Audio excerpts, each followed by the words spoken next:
got the Music Fest, you've got the Barbarian Fest, you've got this Lumberjack, Lumberjill, and Dogs Fest. These dog shows, 2 weeks ago they were called the Newfoundland dogs.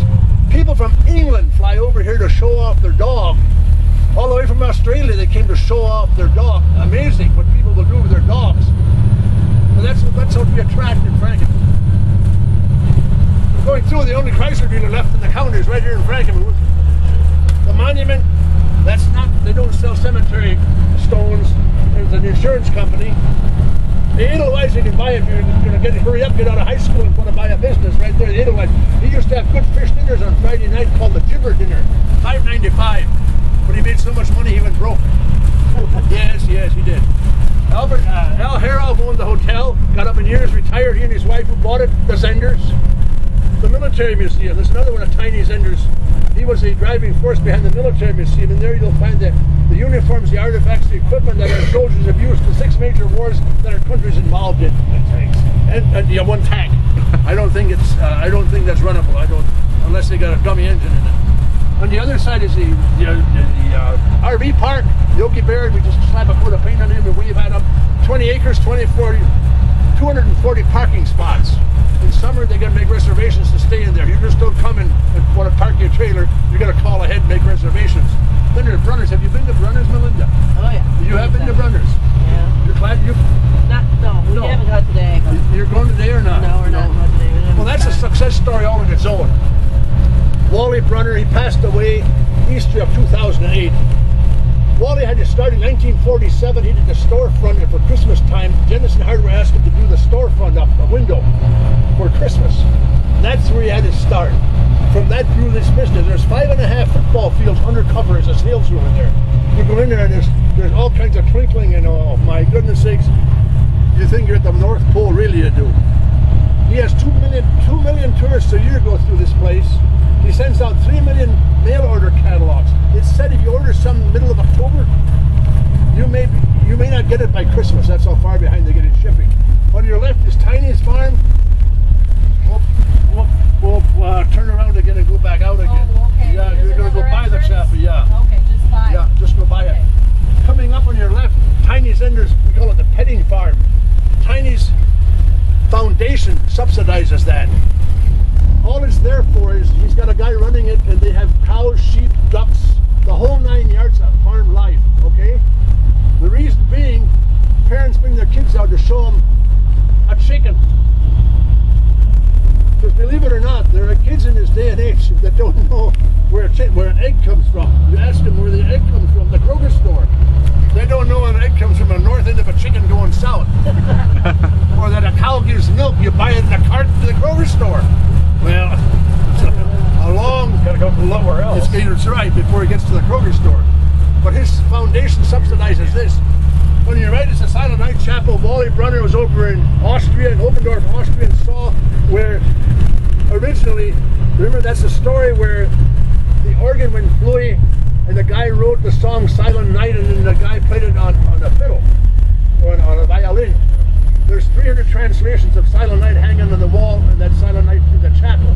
He got permission from the city council in Oberndorf, Austria, to resurrect and to replicate that chapel here. The cross on your left was a thank you to the good Lord for all his blessings shed on Frankenmuth the year 1976, 200th birthday of our country.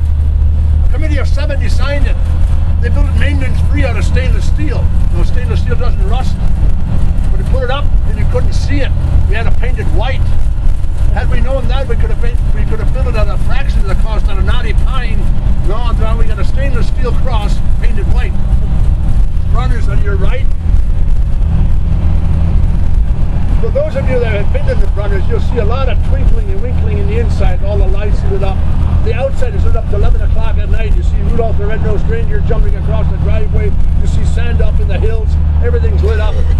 His power bill, now remember, this includes heating in winter and air conditioning in summer. His power bill is upwards of $1,000 a day. Wally passed away, as I said, in the spring of 2008. His kids now run it. Wayne runs it, his eldest son.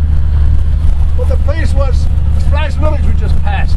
Walter Maria Palmer came out of Detroit in 1970, a German couple, built a 48 single-story motel got up in years past away who bought it, the Zenders, in the year 2000.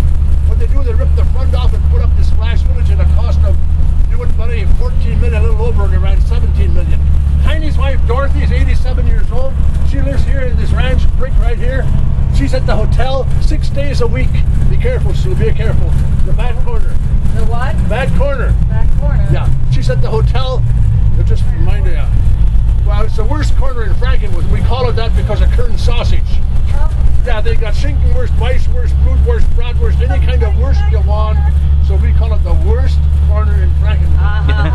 The first Yes, corner. oh yes, yes. What's going on? Yes. I'm glad you didn't apply the brakes any stronger. I'd have been out to the front window. The clock shop, he was asked, why do you want to get in the clock business? His answer was, folks, I need more time on my hands. The River Place. There were 2 breweries left in Michigan. They were both in Frankenmuth. Heilman, a big one, 7.5 acres. And the Geyer Brewery coming up the hill. I'll try and point that out to you when we get there. But this one here in 1990, they got in a spat with the union, and Heilman closed it down and said no.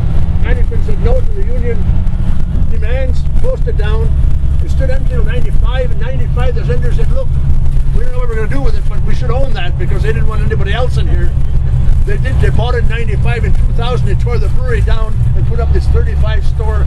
There's exclusive shops. There's a bad frog store there. It's nice to go through. When you go in there, you think you're in a German town. On your left is a replica of the old flour mill. When these 15 Germans came over here, they needed to eat and sleep. The sawmill was on your right. It was called Hubinger Lumber Company, which we just went by, and the flour mill. They needed flour to eat and lumber to sleep. On your right, this is all owned by the hotel, of course. This used to be our waterworks. That's where they took the water out of the Cass River, cleaned it up, piped it in our homes. Now we buy our water from Saginaw. And it's now the Visitors Center and the Chamber of Commerce. The Kern Hotel here on your right. Next to it is the Opera House. That's the back there where I boarded the bus where you guys picked me up. They moved it up here after. You see, it was built on stilts back there, on 5-foot stilts, so the water didn't get at it. After, once they put the dike through, there was no need to have this building sitting back there on stilts, so they brought it up here, parked it next to the museum. It's a nice adjunct to the museum.